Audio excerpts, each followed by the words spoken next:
अस्सलाम वालेकुम।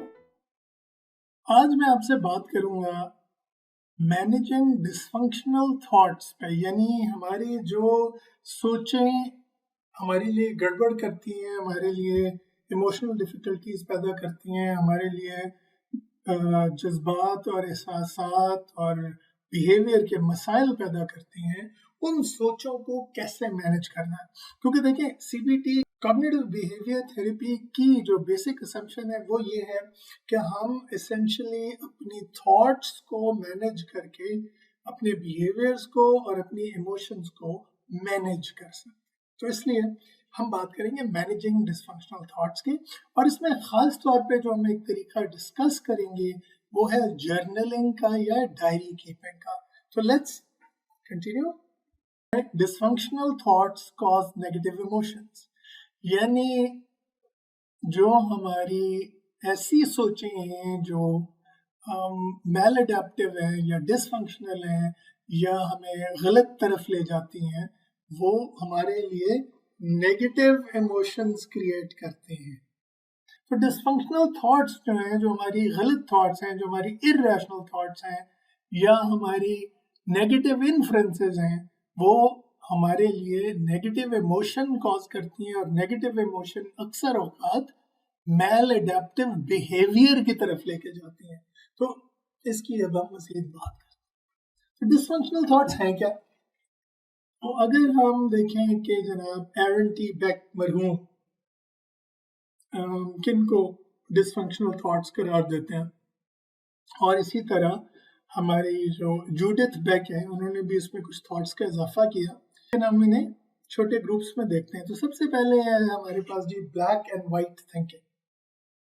हर चीज को अच्छे या बुरे तरीके में देखना, ब्लैक एंड वाइट पे देखना। ये ना देखना कि जनाब लोगों के पर्सपेक्टिव्स मुख्तलिफ हो सकते हैं, ये ना देखना कि जनाब स्याह और सफ़ेद के दरमियान बहुत सारे ग्रे के शेड्स भी होती हैं। तो हकीकत जो है वो कभी भी ब्लैक एंड वाइट में डिवाइड नहीं की जा सकती। तो जब हम ब्लैक एंड वाइट में डिवाइड करते हैं तो हमारे लिए बहुत सारे मसाइल पैदा होते हैं, और हमारे रिलेशनशिप्स में बहुत सारे मसाइल पैदा होते हैं। So black and white thinking, जैसे कि अगर मेरी ये ख्वाहिश पूरी ना हुई तो मुझे जिंदा रहने का कोई हक नहीं, या अगर फलां ने मेरी ये बात पूरी ना की तो वो एक बहुत बुरा इंसान होगा वगैरह। ये इस तरह की हम बहुत ज़्यादा असम्पशंस करते हैं। बाज़ औक़ात लोग रिलीजियस पॉइंट ऑफ व्यू में ब्लैक एंड वाइट थिंकिंग करते हैं कि जी अगर फलां का मज़हब सही है तो फिर दूसरे सब का मज़हब जो है वो गलत होगा, और इस तरह की बहुत सारी असम्पशंस जो हैं वो इस तरह बाइनरी लॉजिक जिसे हम कहते हैं, उसमें ब्लैक एंड वाइट थिंकिंग या ऑल और नन थिंकिंग कि सब कुछ नहीं मिला तो फिर कुछ भी नहीं मिला। दूसरी डिसफंक्शनल थॉट जो बेक ने आइडेंटिफाई की है वो है मैजिकल थिंकिंग। तो मैजिकल थिंकिंग जो है उसमें भी दो किस्म की थिंकिंग होती है।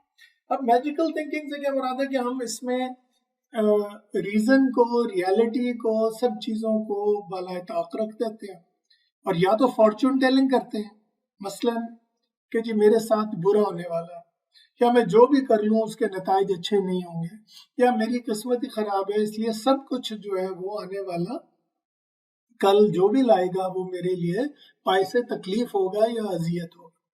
फिर एक और बहुत बड़ा मसला जो है, बहुत बड़ी डिसफंक्शनल थॉट जो है वो हमारे रिलेशनशिप्स के हवाले से है, और वो ये कि हम हर वक्त दूसरों की माइंड रीडिंग कर रहे होते हैं, और उस माइंड रीडिंग में अपने खिलाफ बहुत सारी चीज़ें सोच रहे होते हैं। मसलन कि ये मेरे बारे में बुरा सोच रहा है, या ये मुझ पे हंस रहा है, या ये मेरे लिए बुरी सोचें सोच रहा है।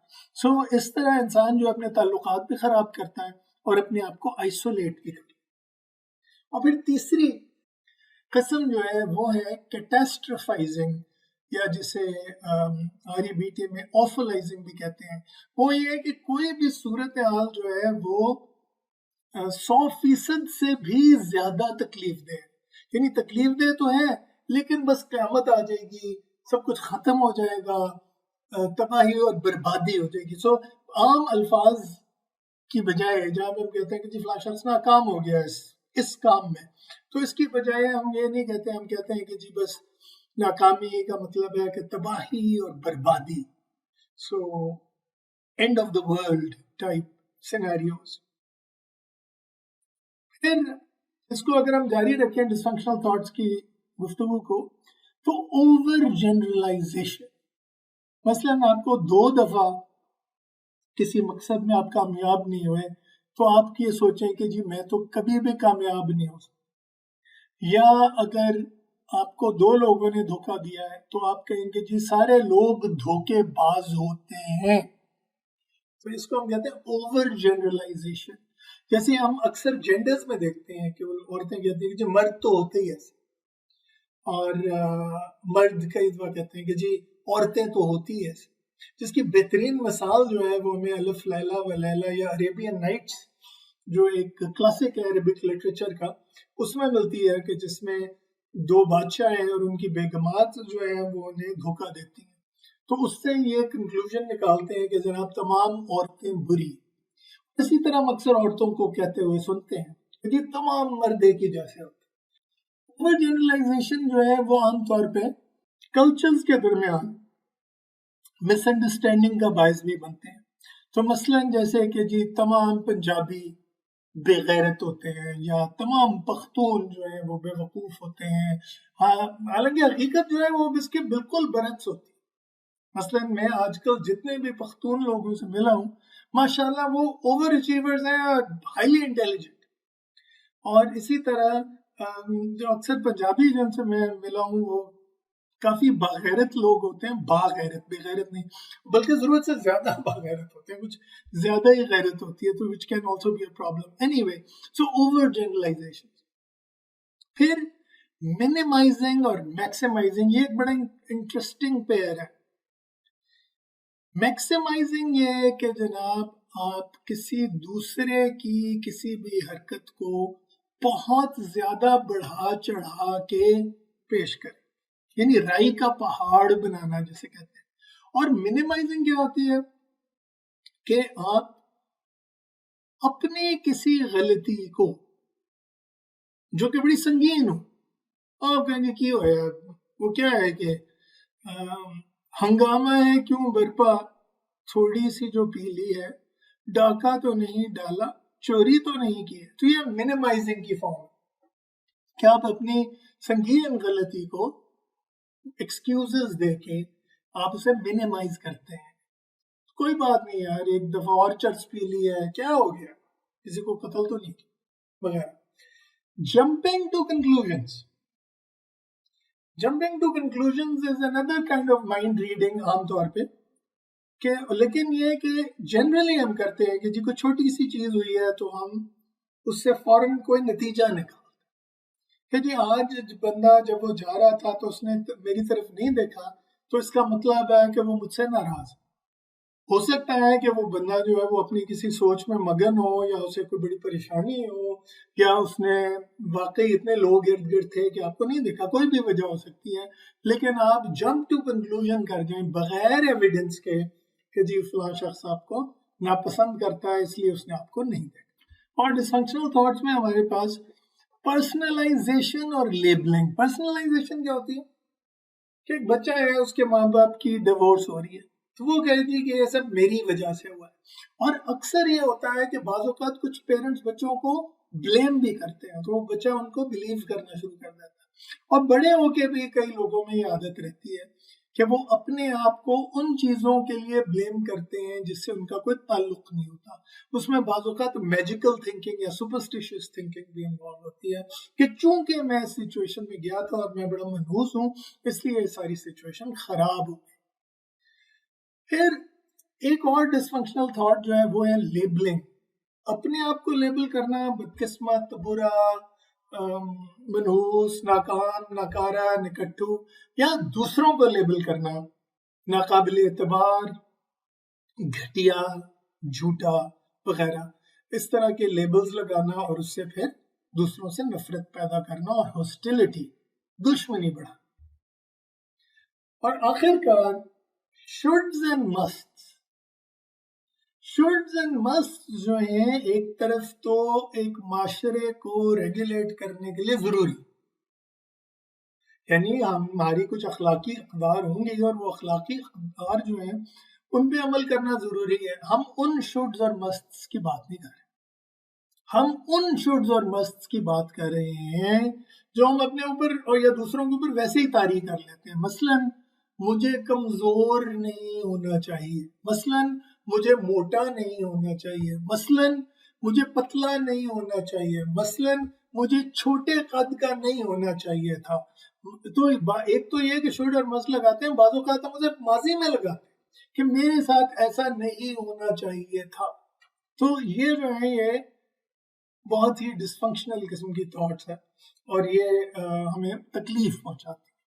اور پھر ایموشنل ریزننگ, مثلاً آپ نے ایک لیکچر دیا اور آپ اس لیکچر کے دوران تھوڑے پریشان تھے, اور پریشان کیوں تھے کہ آپ لیکچر دے رہے تھے تو آپ کے ذہن میں تھا کہ جی لوگ کہیں میرا مذاق نہ اڑائیں یا میری کوئی غلطی میں کوئی بہت بڑی نہ کر دوں یا مجھ پہ ہنسے نہ. تو اب اس پریشانی میں آپ نے لیکچر تو دے دیا, لیکن دوسروں کو آپ کی پریشانی نظر نہیں آئی اور انہوں نے آپ کا لیکچر بہت زیادہ انجوائے کیا. اب جب آپ وہ لیکچر دے کے آئے تو آپ سوچتے ہیں یار یہ لیکچر بڑا برا تھا کیونکہ آپ اس کے دوران اینکشس تھے, آپ کو پریشانی تھی, آپ کو انگزائٹی تھی, لیکن دوسرے لوگوں نے جو ہے اسے بہت انجوائے کیا. تو بعض اوقات ہم ایموشنل ریزننگ کرتے ہیں اور کہتے ہیں کہ چونکہ میں اینکشس تھا اس لیے میرا لیکچر بہت ہی برا ہوا.